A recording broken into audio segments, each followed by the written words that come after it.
When I married Lauren, I was 44 and naive in a way that doesn't suit men my age. I thought love would be enough. I thought if I poured in time, money, patience, if I showed up and kept showing up, eventually the walls would come down. Lauren had 2 children, Jake and Lily, teenagers, old enough to remember their real father and young enough to weaponize the memory of him.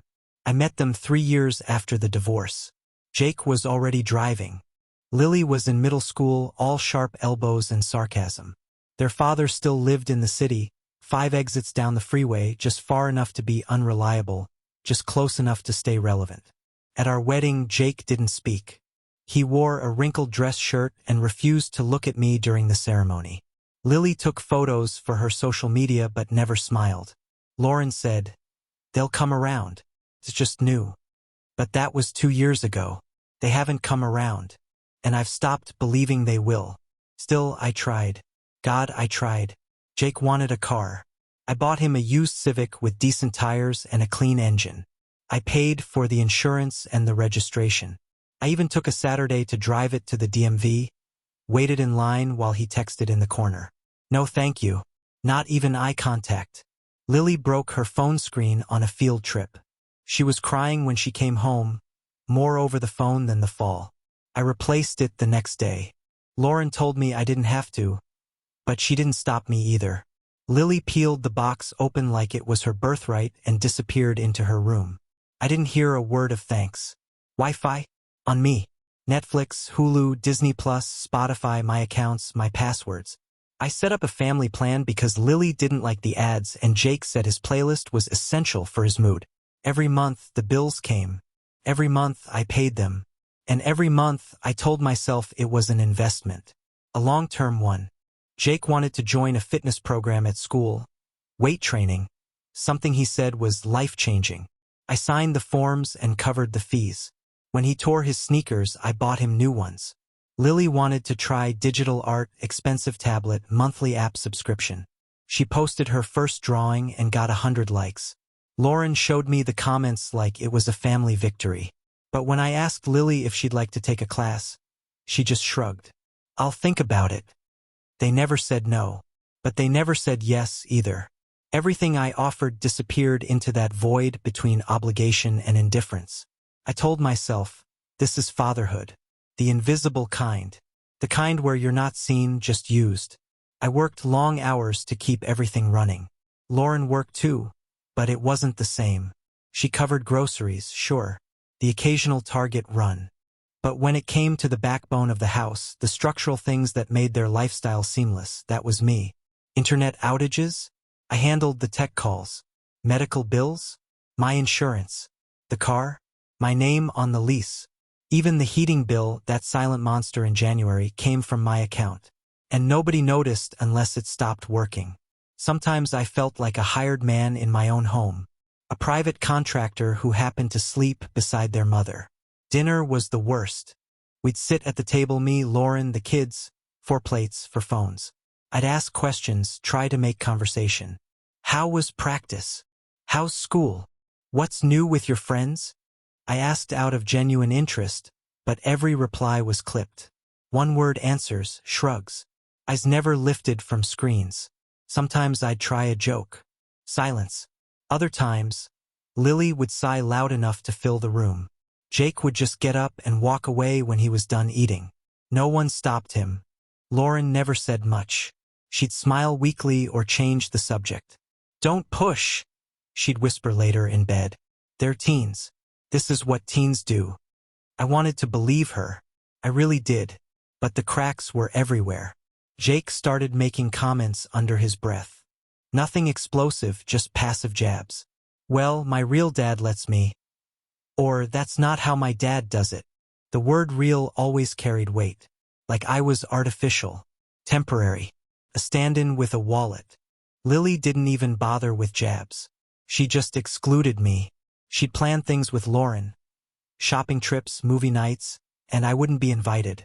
If I offered to come, she'd say, "It's kind of a mom-daughter thing." The phrase repeated so often it became a shield. A quiet rejection, polite but absolute. I started keeping count.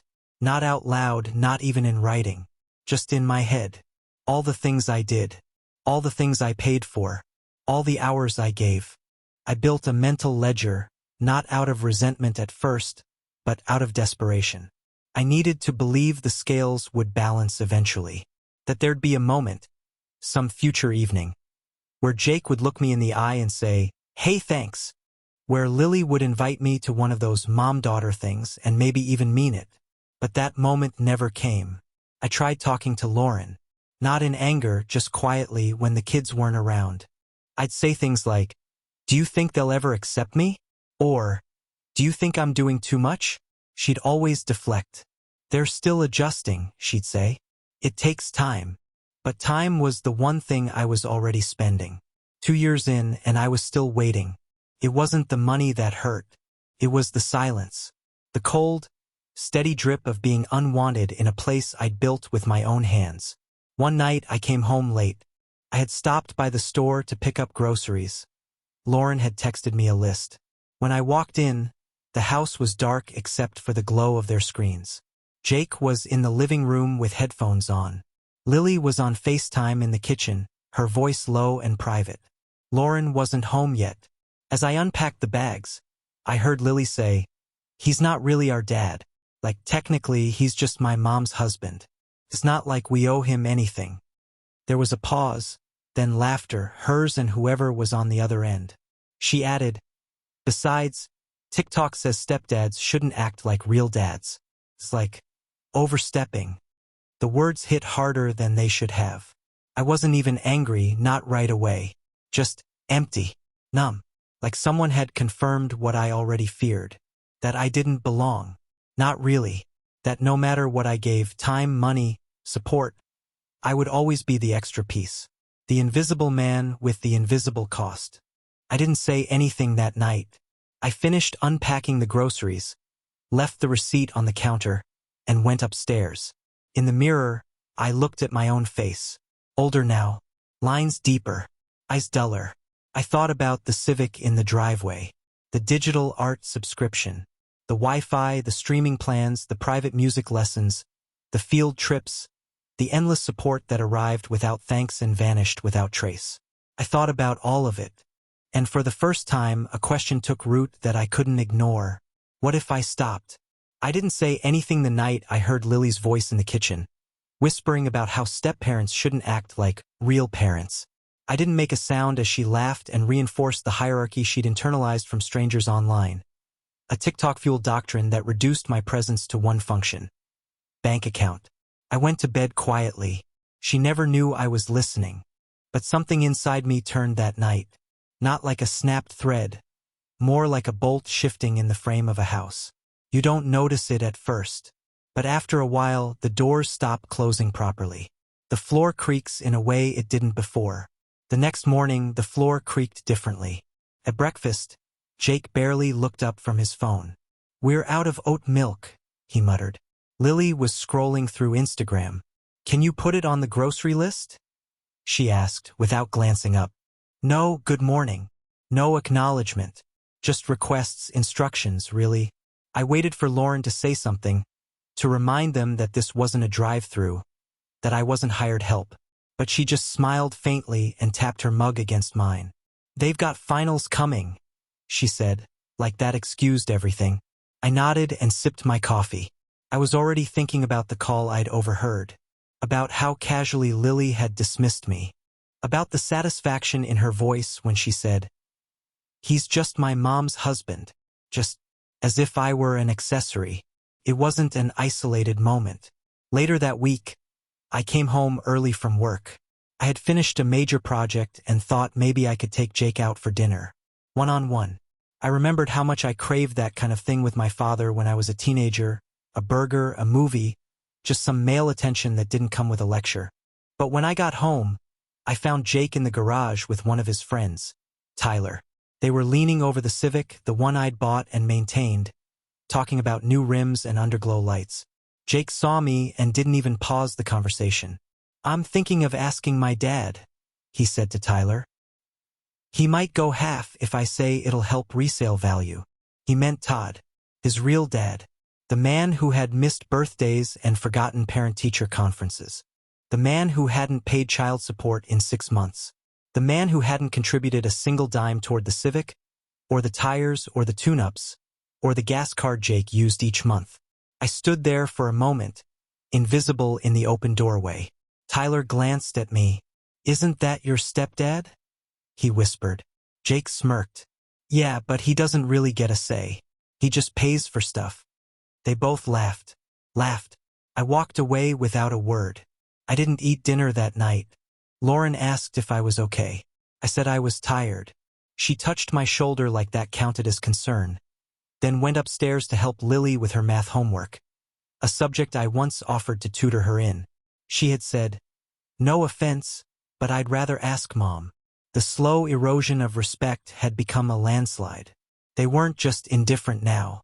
They were dismissive, and bold about it, empowered. I couldn't tell if it was arrogance, ignorance, or a combination of both. I'd overhear them watching videos on their phones, quoting online family experts who preached about boundaries and roles. Lily once said, "You don't owe step-parents emotional loyalty. They chose your parent, not you." Jake had a variation. "If they didn't raise you from birth, they're not your parent. Period." These weren't ideas they arrived at on their own. They were teachings, doctrines, and somewhere in their algorithm-fed feeds, they had learned that I was not a person. I was a role, and that role didn't include authority, only service. They adopted the language of self-help and weaponized it against me.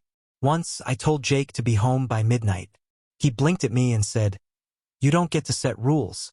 You're not my dad." The sentence was delivered like a legal statement, like a line read from a script rehearsed online. Lauren was in the kitchen when he said it. She froze, hand half raised to pour herself tea, but said nothing. Nothing. Not even his name. She waited, watched me, like I might lash out or walk away. I did neither. I just stood there, stunned by the precision of the blow. Jake didn't wait for my reaction. He just walked past me and grabbed his keys, his car, his gas, his insurance, his roof, mine. That night, I sat in the dark, phone in hand, scrolling TikTok for the first time in months. I searched the phrases I'd heard. Step-parents aren't real parents. Don't let your step-parent control you. Biological loyalty. And more. Video after video played. Teens lip-syncing smug lines.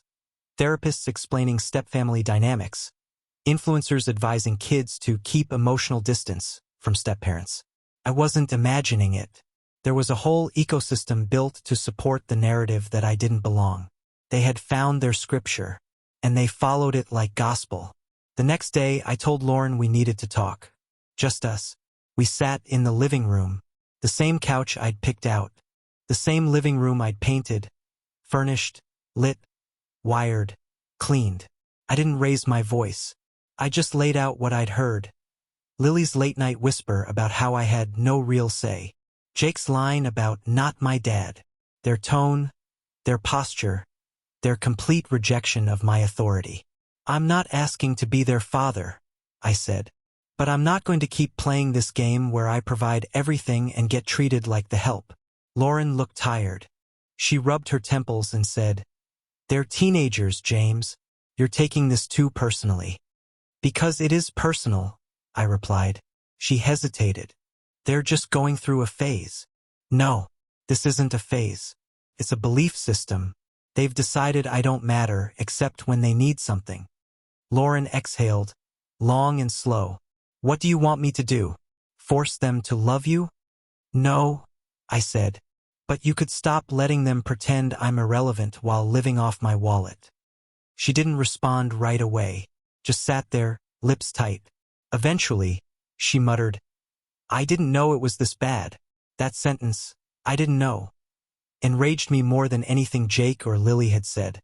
Of course she knew. She knew when Lily refused to say thank you. She knew when Jake ignored my curfews.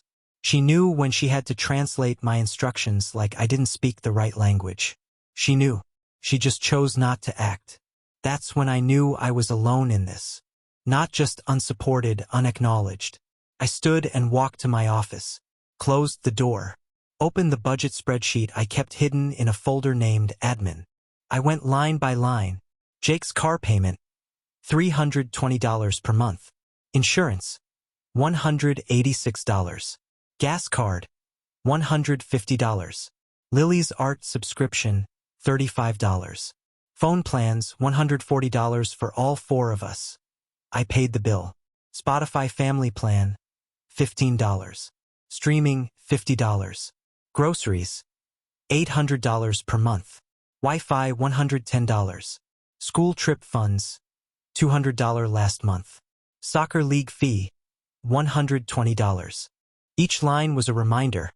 I built this. I kept it running. They lived inside the world I had paid for. And now they were telling me I didn't belong in it. Lauren came in late that night. She stood in the doorway watching me. "I'll talk to them," she said quietly. "About what?" I asked, not looking up. She hesitated. "About showing more gratitude." I closed the laptop. "It's not about gratitude. It's about respect. It's about authority. It's about whether I'm part of this family or just the guy who signs the checks." She didn't reply. I didn't press her. The next morning, I began my withdrawal. Withdrawal isn't an explosion. It doesn't come with shouting, slam doors, or long monologues. It's quiet, surgical, a reversal of presence. The first thing I canceled was the Spotify family plan. It sounds petty, small, but it was a thread, one of many, connecting me to their daily comfort. I opened the account page, found Jake and Lily's profiles, and removed them. Just like that, their playlists were gone, their offline downloads wiped, their comfort silenced. I waited to hear something, but there was nothing. Not that night, not the next day. Next was the gas card. Jake had used it freely since the moment I handed it to him. He never asked if the balance was okay. Never wondered who was paying the bill. It was just there. Like the car, like the house, like the meals. I logged into the portal, changed the PIN, and set a hard limit of $10. That one hit faster. The next morning, Jake came down scowling. My card declined. I had to pay out of pocket. I sipped my coffee. That's strange. He watched me, waiting for more. When none came, he turned to Lauren. "Can you talk to him?" She looked between us, hesitated, then said, "Jake, maybe it's time you started handling some of this yourself." He blinked. "What? Since when?" Her voice was gentle. "Since now." It was the first time she'd ever defended one of my decisions without apology. A small thing, but not meaningless. After that came the car insurance. Jake's name wasn't even on the policy. He was still too young. It was under mine, bundled with my own. I called the company, split the plans, and set his monthly premium to autopay from his own account. He didn't have enough in it to cover the first charge. Lily was next. I had been paying for her digital art tools, the stylus, the pro subscription, even the online portfolio she used for school competitions. I removed my card. She found out the next time she tried to upload a new drawing and got a payment error. She came stomping down the stairs like the ceiling was falling. "Did you cancel my app?" I looked up from the paper. "I canceled my card from being linked to it. You're free to resubscribe with your own." Her mouth opened, then closed. She turned to Lauren. "Seriously?" Lauren was silent, not supportive, but not interfering either. That silence meant more than any defense. Over the next week, the walls of their world began to close in. Subtle at first, then sharper. The internet plan downgraded. I called the provider and stripped the premium speeds. No more 4K streaming. No more lightning-fast downloads. When Lily complained about her videos buffering, I shrugged. Budget cuts. The school fees were next. Soccer dues for Jake? Unpaid. Lily's yearbook order? Cancelled. I started sending every email about extracurricular costs directly to Lauren. If she wanted to cover them, she could. I wouldn't block her, but I wouldn't be the invisible wallet anymore. Then came the most symbolic change of all.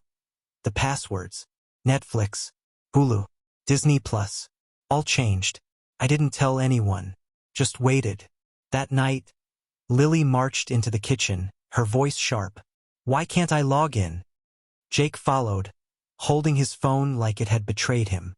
"Did you mess with the accounts?" I nodded. Yes. Why? Lily snapped. Because I'm done pretending this is a family where I matter and still being treated like I don't exist. They stared at me, confused, not by the logic, but by the fact that I had spoken it aloud. Jake scoffed. You're being petty. I stood. Not angrily. Not dramatically. Just with quiet certainty. No, I said. I'm drawing boundaries.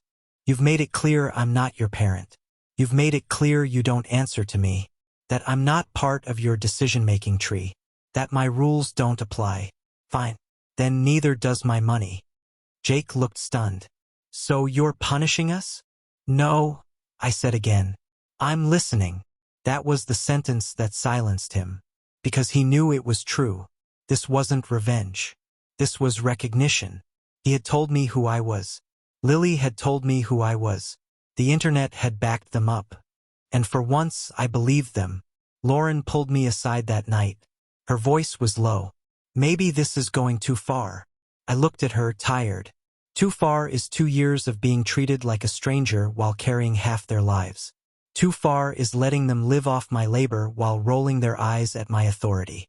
Too far was the day I became invisible in the house I paid for. She didn't argue, just nodded.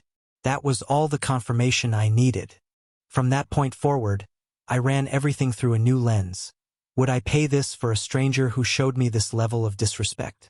If the answer was no, I didn't pay. I didn't cancel groceries. I didn't shut off heat. I didn't make the house unlivable. I wasn't cruel.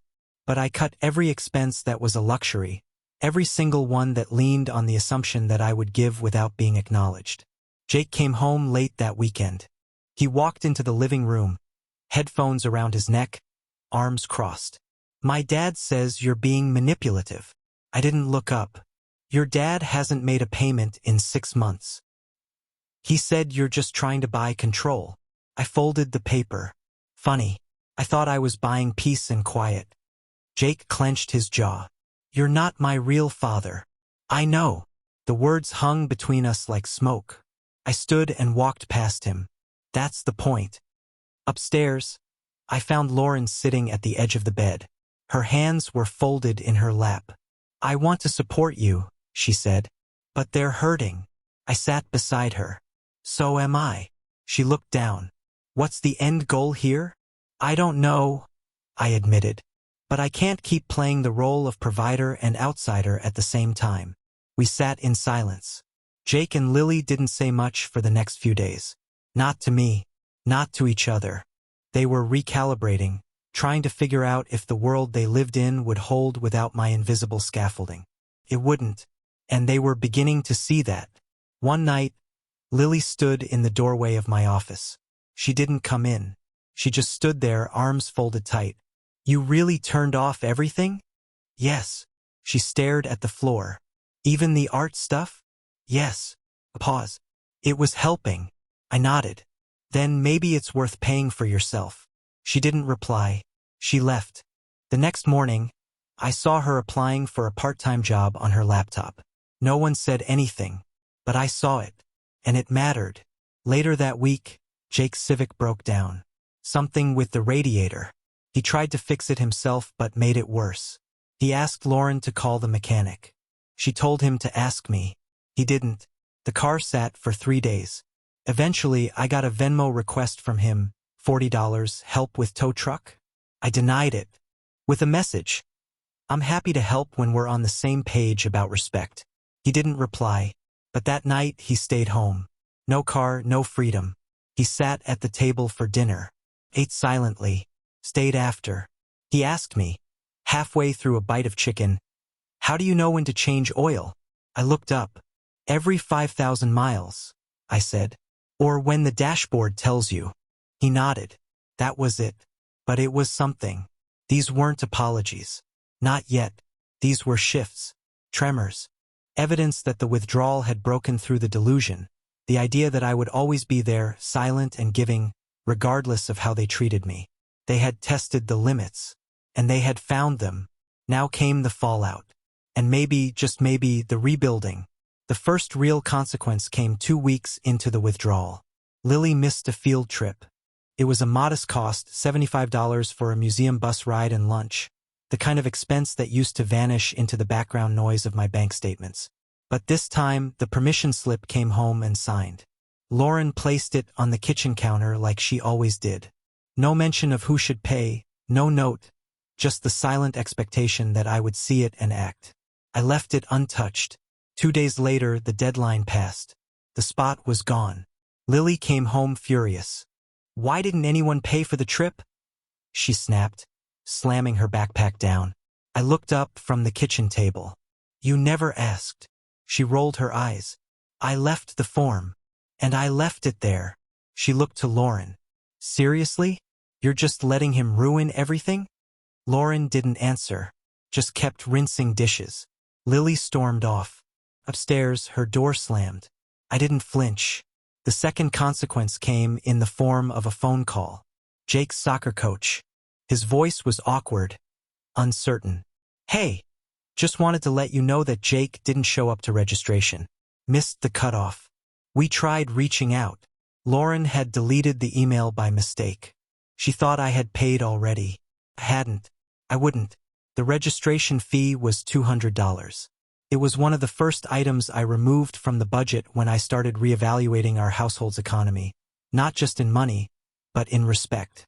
Jake came home, found out through a group chat that his name wasn't on the team list.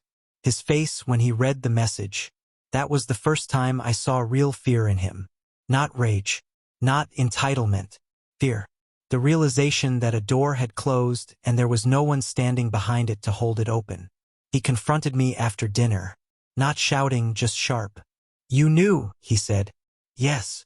You didn't tell me? I'm not your manager. You're almost 18. He opened his mouth, closed it. For once, no smart comment. He turned to Lauren. "Why didn't you say anything?" "I thought James had it," she said. "I didn't know we were doing things differently now." That last line, "doing things differently," hung in the air. Jake left without another word. But the silence was heavy. Later that night, I heard him on the phone with his dad. I didn't mean to listen, but his voice carried through the vents. There was panic in it. "I need the money for late registration. It's $200. Please, I'll pay you back. Just this one time."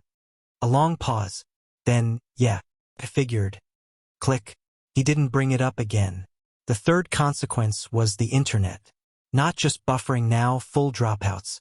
I downgraded the plan 2 tiers, enough for emails and video calls, but nowhere near enough for Jake's online gaming or Lily's constant streaming. She tried to FaceTime her friends and the call kept cutting. Jake lost a match mid-round and threw his controller against the wall. They blamed me, of course, but not to my face. Not anymore. Lauren sat beside me that night, her voice low. "They're struggling." I didn't look at her. "So am I." She nodded, slowly. "But you're not cruel." "No," I said. "I'm honest." She touched my hand. "You're making your point." "It's not a point," I said. "It's a boundary. They said I'm not their father. I believed them. Now they get to live in that world." The next day, Jake's car broke down. Not a catastrophic failure, just a dead battery. But the moment felt bigger than it was. He came inside, holding the jumper cables like they were evidence in a trial. "I need a jump." I nodded. "Call a friend." He blinked. "What?" "You've got a phone. You've got contacts. I'm sure someone can help." He stood there, stunned. "You're not serious." "I'm not your mechanic," I said. "I'm not your father." "That's what you said." Lauren came out of the laundry room, drying her hands. She saw the look on his face and paused. "Jake, maybe you should just call someone." "Who?" he snapped. "Todd? He's not even in the state right now." I didn't move. Neither did she. Jake walked out. 10 minutes later, he was back inside, angrier. "No one's answering." "Then you wait," I said. "Or figure it out." That night, I heard the hum of a tow truck outside. He'd called roadside assistance. Used the emergency funds his grandmother had given him for graduation. I could almost hear the gears shifting in his mind.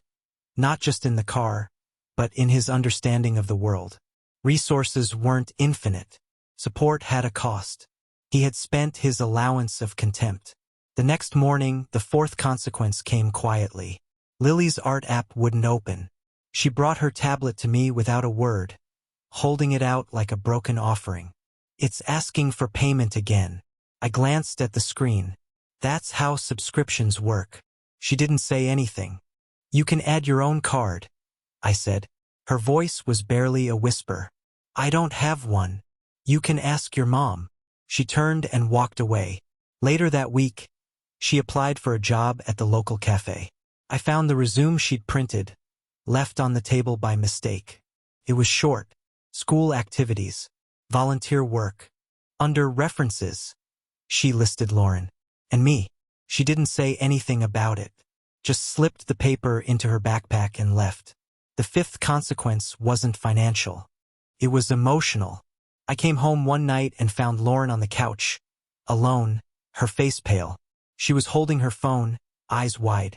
She texted me, she said, from a party. Said she needed help. Said she was scared. Lily had gone to a sleepover with her friend Ava. But it wasn't a sleepover. It was a party, loud, messy, full of older kids. Someone had brought alcohol. Someone had brought pills. Lily had locked herself in a bathroom and texted her mother, crying. Lauren was shaking. I don't know where it is. She didn't drop a pin. I took the phone. Read the texts. My chest went cold. Then I grabbed my keys. Lauren followed me to the door. What if we can't find her? I looked at her. We'll find her. Jake heard us and stepped into the hallway, his face tense. Is she okay? No, I said. He looked shaken. I didn't wait for another word. The drive was fast. The sky was ink dark. The road slick with cold air. I called Ava's number. No answer. I called again. On the third ring, someone picked up, a boy. Slurred voice. Laughter in the background. I got the address. When we arrived, the house was thumping with music. Teens spilled out onto the lawn like they owned the night. No adults. No order. Just noise and danger. I pushed through the crowd, shouting Lily's name. Nothing. Lauren followed, eyes scanning. Finally, I found her. Curled up on the bathroom floor, knees pulled to her chest, makeup smeared. She looked up and saw me. She didn't speak. She just stood, staggered, then collapsed into my arms. I carried her out. Nobody stopped us. The car ride home was silent. She sat in the back, clutching a blanket Lauren had brought. Her breathing was shaky. Her eyes were red. But she didn't speak. Back at the house, Lauren helped her to bed. Jake paced the living room like he didn't know what to do with his hands. She okay? He asked. She will be. He nodded, then looked at me. Thanks for going. She's your sister, I said. She's your daughter too. The sentence was quiet, uneven, as if it had been waiting behind his teeth for months. I didn't reply. I just nodded. Upstairs, I checked in once before bed. Lily was half asleep, her voice groggy. You didn't have to come. Yes, I did. She paused. You didn't even hesitate. No. A long silence. Then, barely audible, I was wrong. I sat at the edge of her bed. Didn't speak. Didn't touch her. Just sat. Sometimes, presence is louder than words. The next morning, she was quiet, respectful. Not affectionate, not yet, but changed. Something had shifted. Jake too. He started doing his own laundry. Asked Lauren how to apply for summer jobs. Cleaned out the Civic without being asked. I didn't say anything. I wasn't looking for gratitude. I was looking for understanding. And I think they were starting to find it. Consequences had a way of cutting through illusion. And for the first time, the illusion of entitlement, of invincibility, of endless support was gone. They had seen what the world looked like when the man they had dismissed finally stopped carrying it. And they weren't sure they liked the view.